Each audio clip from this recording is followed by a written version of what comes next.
Hello, my name is Javier Ramirez, and today I will be presenting my position presentation on in favor of projects that have to rebid because of a failed bid process should be able to remove the project labor agreement.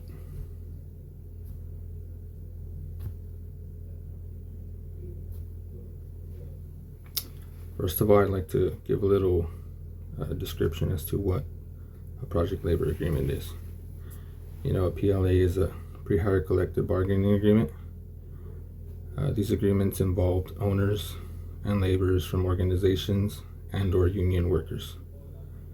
Collective bargaining is the cornerstone of your wages, benefits, and working conditions. PLA in the construction industry established terms and conditions of the laborers' employment in specific construction projects. PLAs are intended to ensure labor harmony on project job sites and provide a uniform labor relations framework for both labor and management during the construction program. And these PLAs are negotiated between the project owners. This can be either as well stakeholders and laborers organizations. Next, I'd like to give a little history as to for the PLA in construction. Since the early 1930s, project labor agreements has been in the construction industry and has been the method of choice. This was a time when trade unions gained prominence, in that time, establishing unions, fighting for wages and hours worked and working conditions. There are many examples of successful projects completed with the help of PLAs, and they have been used in a large construction project since the 1930s. History reflects a dynamic range of both projects with PLA success as well and without PLAs. And again, history goes to show that there was also controversial times where many argued that PLAs restricted competition, disadvantaging non-union contractors and workers at the same time. Next, I'd like to talk a little bit about PLAs and construction bids. We know that both public and private construction projects use PLAs, as well as GCs who are bidding a project should carefully review the PLA terms prior to submitting bids on any projects. That means understanding the scope of work, what's being done, and how it needs to be done within the PLA contract. The workforce requirements, that's something that they need to understand, especially when hiring union individuals out of the union hall. They need to understand the wages and benefits of those workers, making sure that they are being paid the right amount. If not, they're going to be within a violation of their rights as well. The workplace conditions is another thing that they need to really look into, as well as no strike clauses. That has to be within contract. That way none of the union workers go into strike. And then in private projects, owners can opt in for a PLA or not. It's up to them whether they want to do that or not as well. They have the choice. Next, I'd like to get into the pros and cons of PLAs and bids. Some of the pros are they provide long-term project stability. Another thing is training that can increase career opportunities. Preventing strikes as well is one of the pros for a PLA. Work stoppages is another. Also provides skilled workforces, and safety standards. Some of the cons that I have on here are only contractors who agree to bid labor's demands can compete, which is a downfall on individuals who don't use union labor workers to go in and bid on projects like these. It reduces the competition, which means non-union workers in the industry cannot bid. I think both pros and cons should be considered in PLAs.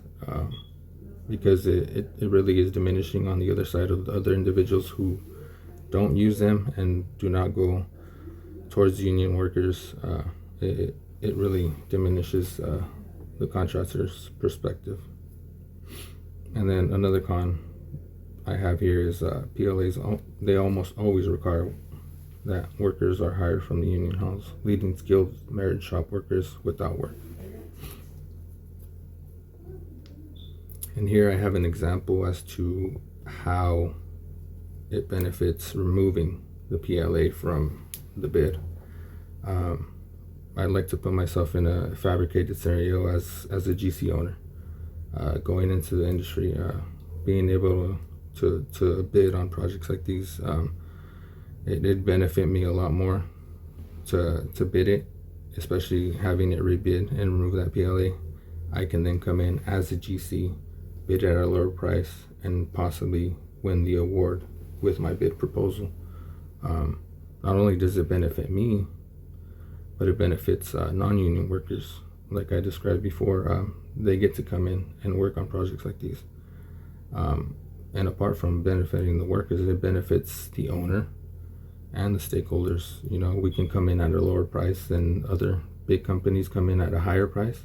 So we save them a lot of money, but we come in with the same work mentality and the time of completion. So it benefits everyone in the end. Next, I'm going to describe a little bit as to why I am in favor of this. You know, just a little recap as to why I chose this. You know, in advocating for the removal of PLAs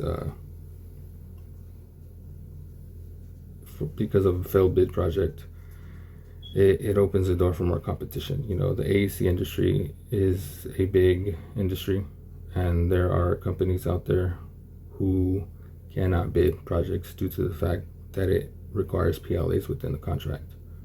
And having said that, we can remove it after a failed bid opens up the door for other GCs to come in and put a price and possibly win the bid and get the project, work on the project, complete it efficiently, on time, and go about it that way. And it allows non-union workers to come in. You know, they come in, get the experience as well,